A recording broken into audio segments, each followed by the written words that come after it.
Assalamualaikum warahmatullahi wabarakatuh. Bagaimana kabarnya anak-anak? Mudah-mudahan sehat semua. Sebelum ke materi pembelajaran, Ibu ingin menyampaikan dulu tentang kecakapan hidup abad 21.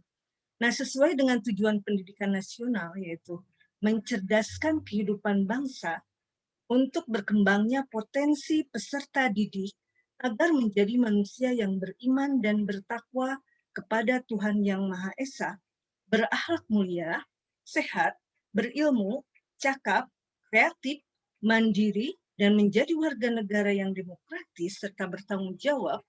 Nah, Departemen Pendidikan Nasional itu berusaha untuk mewujudkan tujuan pendidikan nasional ini dengan melatih peserta didik dalam kemampuan abad 21, kualitas karakter, dan kemampuan literasi.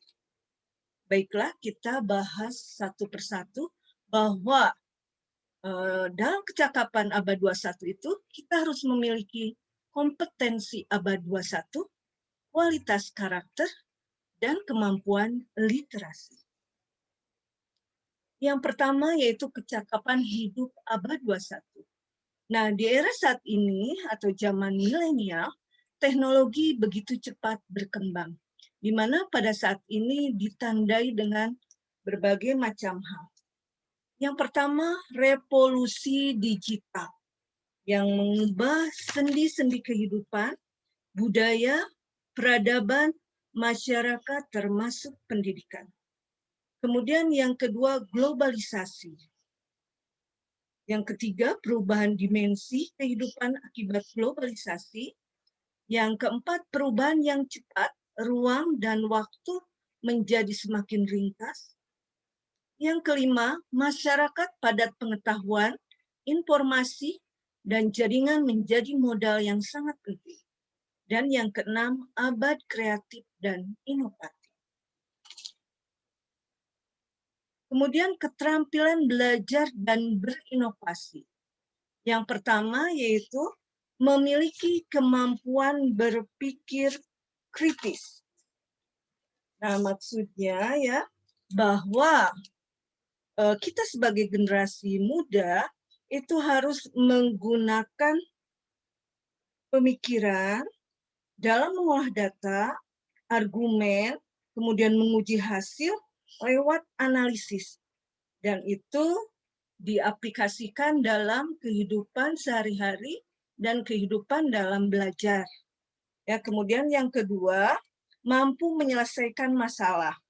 Ya, apalagi kita dalam kehidupan terlalu banyak tantangan dan kita harus dilatih bagaimana cara menyelesaikan masalah dengan baik. Kemudian yang ketiga yaitu komunikasi. Nah, cara berkomunikasi kita harus mampu mengutarakan ide-ide menggunakan bahasa lisan sesuai dengan pembicaraan. Ya, jadi kalau berbicara dengan yang lain itu harus nyambung. Mau mendengarkan dan menghargai orang lain, menggunakan alur yang logis, sistematis, dan sesuai dengan kaidah. Kemudian kita juga berusaha untuk multibahasa, jadi menguasai berbagai bahasa internasional. Kemudian yang ketiga yaitu kolaborasi. Nah, kolaborasi ini merupakan modal ya yang sangat penting ya. Jadi kita nanti dalam dunia kerja di sekolah kita harus mampu bekerja sama, berkelompok, beradaptasi, berperan, bekerja secara produktif, memiliki empati, menghormati orang lain, perspektif yang berbeda, kemudian berkompromi dengan anggota yang lain untuk mencapai tujuan. Kemudian yang terakhir yaitu kreatif dan inovasi, yaitu mampu mengembangkan, melaksanakan, menyampaikan gagasan, terbuka terhadap hal apapun, responsif terhadap hal baru, mau mengemukakan ide yang kreatif, menciptakan sesuatu, beradaptasi dengan situasi yang baru.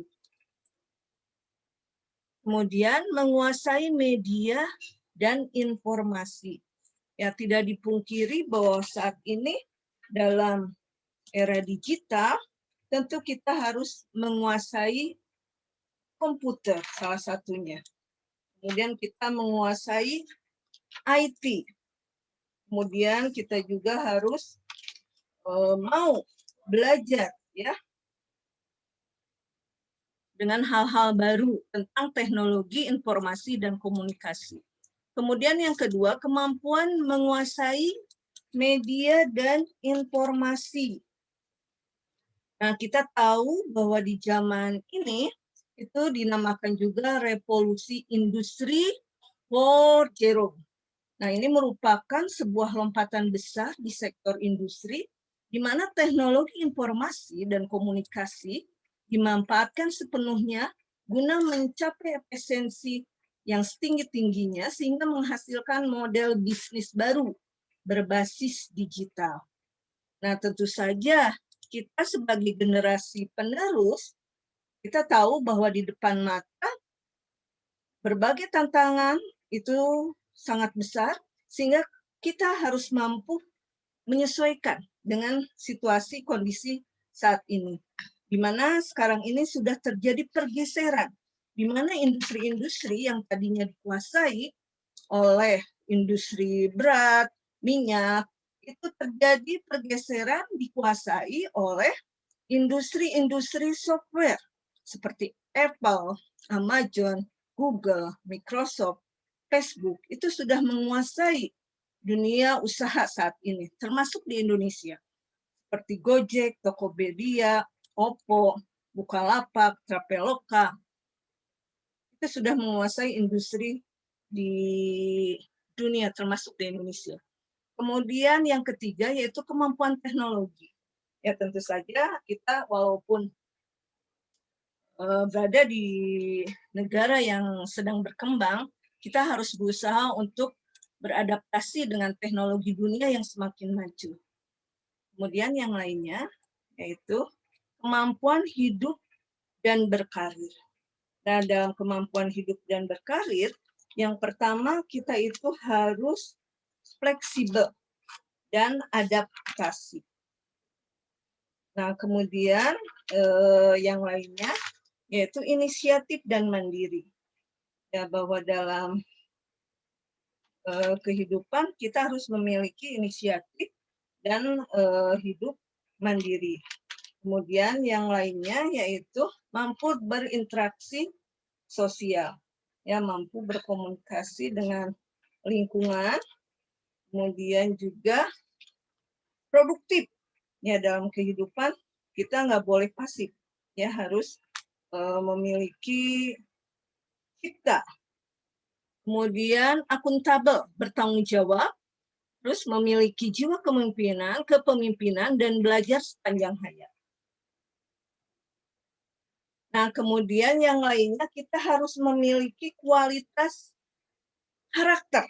Nah, sebenarnya karakter yang dikembangkan oleh dunia pendidikan banyak, hanya yang Ibu bahas ada 5. Yang pertama, religius. Sesuai dengan tujuan pendidikan, kita dididik agar menjadi anak yang bertakwa, beriman, memiliki akhlak yang mulia, menghargai perbedaan agama, toleransi, menjaga keutuhan ciptaan Allah Subhanahu wa taala dan tidak memaksakan kehendak. Ya, barangkali itu sikap-sikap yang harus dikembangkan. Kemudian yang kedua, nasionalis. Apa itu nasionalis? Yaitu kecintaan, ya kesetiaan terhadap tanah air. Kemudian penghargaan yang tinggi terhadap bangsa, negara, kemudian bangga dengan bahasa Indonesia, dapat mengapresiasi budaya sendiri dan produk bangsa sendiri, kemudian menjaga kekayaan bangsa dari eksploitasi bangsa lain. Kemudian yang ketiga, mandiri. Nah, mandiri ini sikap tidak tergantung pada orang lain. Kemudian mempergunakan tenaga, pikiran untuk merealisasikan harapan, cita-cita. Kemudian pekerja keras, tangguh, memiliki daya juang dan berani. Kemudian yang keempat, gotong royong. Nah, sikap yang harus dikembangkan yaitu memiliki semangat kerjasama, menyelesaikan persoalan bersama, suka memberikan pertolongan, solidaritas, dan sikap relawan. Kemudian yang kelima, integritas. Nah, sikap yang harus dikembangkan yaitu menjadikan diri kita sebagai orang yang selalu dapat dipercaya, bertanggung jawab, konsisten, berlaku adil, dan menghargai martabat orang lain. Nah, kemudian yang ketiga yaitu kemampuan literasi. Nah, kenapa pemerintah itu selalu mengajak ya adanya gerakan literasi. Nah, ini yang pertama yaitu karena dari hasil PISA ya, Program for International Student Assessment, yang mencakup membaca, matematik, sains, kemampuan membaca di Indonesia itu ya berada di peringkat bawah. Nah, misalnya ini PISA itu kan mengadakan survei itu tiap 3 tahun sekali, ya, yaitu untuk menguji dan membandingkan prestasi anak-anak sekolah di seluruh dunia. Nah, kita lihat ya, PISA yang ini 3 tahunan, PISA 3 tahunan. Ya, yang kita lihat datanya ini dari tahun 2009. Nah, kita berada di peringkat ke-57 dengan skor 396. Sedangkan skor rata-ratanya 497. Kemudian PISA 2012 peringkat ke-64. Ya, kemudian PISA 2015 peringkat ke-64 dari 72 negara yang ikut serta. Kemudian PISA 2018 disuruh turun jadi peringkat 71 dari 77 negara. Nah, coba kita lihat. Ini kita bisa melihat ya data PISA 2018 di mana Indonesia ini berada di peringkat ke-71 dari 77 negara yang diikutsertakan. Dan yang pertama yaitu Cina. Coba kita lihat. Ini biasanya ya dalam suatu negara yang masyarakatnya itu memiliki ya kebiasaan membaca yang tinggi, ya itu berbanding lurus dengan kemampuan negara tersebut di bidang teknologi dan kemajuan teknologi tersebut. Misalnya di Asia, bahkan di dunia, sekarang Cina sudah berada di peringkat yang kedua ya, dalam teknologi, perdagangan, ekonomi, dan segala macam. Kemudian di Asia Tenggara, Singapura, itu walaupun negaranya kecil, tapi masyarakatnya memiliki kualitas yang tinggi, maka Singapura mampu menjadi negara yang sangat maju. Ya, jadi Ibu harapkan ini sebagai pembelajaran untuk introspeksi diri ya, bagi kita generasi pemuda, bahwa di Indonesia itu memang bacanya sangat kurang, ya, sehingga kemampuan membaca ya ini harus dikembangkan sebagai pengetahuan, aktivitas, kemudian sebagai kemampuan individu dalam mengolah informasi, pengetahuan untuk kecakapan hidup, ya, ini untuk kecakapan hidup. Nah, dalam literasi ini dibagi menjadi 6 ya, yang secara umum. Yang pertama literasi dasar atau baca tulis. Nah, literasi dasar ini merupakan pengetahuan dan kecakapan dalam membaca, menulis, mencari, menelusuri, mengolah, memaknai informasi untuk dianalisis ya, dan digunakan dalam mencapai tujuan. Kemudian yang kedua literasi numerisasi. Itu pengetahuan, cakapan untuk memperoleh, interpretasi, menggunakan, mengkomunikasikan berbagai macam angka, simbol, matematik untuk memecahkan masalah praktis dalam berbagai macam konteks kehidupan sehari-hari. Misalnya kalau kita ke bandara, di situ kan ada data grafik. Nah, kita harus bisa membaca simbol-simbol yang berada di tempat-tempat umum ataupun di data-data yang ada di komputer misalnya. Kemudian yang ketiga, literasi sains, yaitu pengetahuan dan kecakapan ilmiah untuk mampu mengidentifikasi pertanyaan, memperoleh pengetahuan baru, menjelaskan fenomena ilmiah, dan mengambil kesimpulan berdasarkan fakta. Kemudian memahami karakteristik sains, kesadaran, bagaimana sains membentuk lingkungan alam, ya, kemudian lain-lain.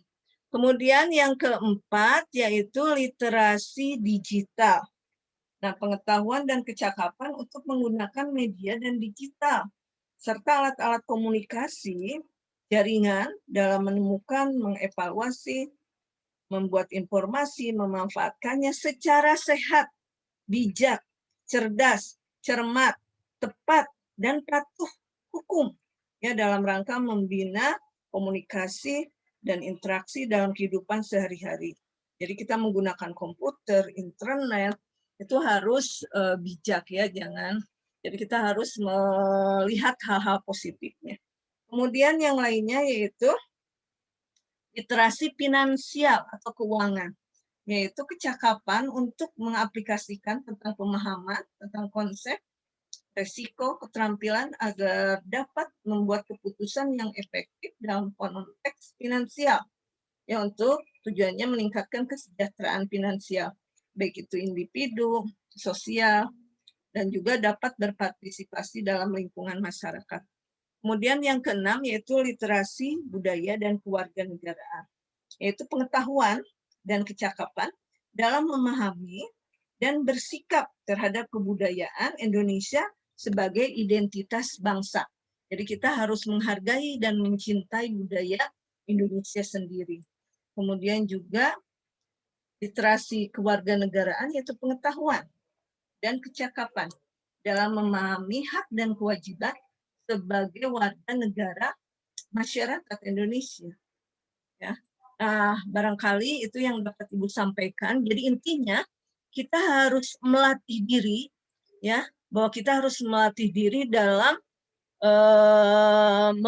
meningkatkan kualitas kemampuan, ya, kecakapan abad 21. Kemudian kita juga harus memiliki kualitas karakter yang baik dan juga dibiasakan literat. Jadi memiliki kemampuan literasi yang sudah Ibu bahas barusan. Sehingga kalau kita memiliki kemampuan tersebut, insya Allah kita akan mampu menjawab berbagai macam tantangan abad 21. Ya, barangkali itu saja yang dapat Ibu sampaikan. Terima kasih, semangat terus. Ya, pantang mundur. Sekian yang dapat Ibu sampaikan. Ya, wujudkan cita-cita kamu. Terima kasih. Assalamualaikum warahmatullahi wabarakatuh.